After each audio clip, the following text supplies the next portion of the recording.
জুলাই গণঅভ্যুত্থান স্মৃতি জাদুঘরের কোনো স্থাবর নিদর্শন ধ্বংস, বিনষ্ট বা ক্ষতিসাধন করলে সর্বোচ্চ ১০ বছরের কারাদণ্ড, ১০ লাখ টাকা অর্থদণ্ড বা উভয় দণ্ডের বিধান রাখা হয়েছে। আর জাদুঘরের কোনো অস্থাবর নিদর্শন চুরি, পাচার, ধ্বংস বা নষ্ট করলে সর্বোচ্চ ৫ বছরের কারাদণ্ড, ৫ লাখ টাকা অর্থদণ্ড বা উভয় দণ্ড হতে পারে।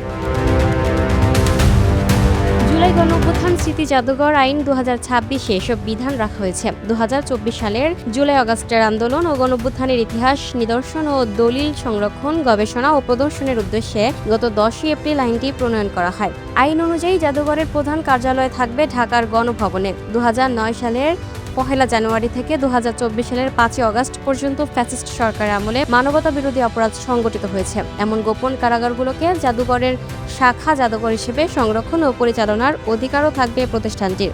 জাদুঘর জুলাই গণঅভ্যুত্থান, ফ্যাসিবাদের উত্থান, গণতন্ত্র, মানবাধিকার বিরোধী কর্মকাণ্ড সহ ভাষা আন্দোলন, স্বাধীনতা সংগ্রাম ও মুক্তিযুদ্ধের গুরুত্বপূর্ণ নিদর্শন সংগ্রহ, সংরক্ষণ ও প্রদর্শন করবে।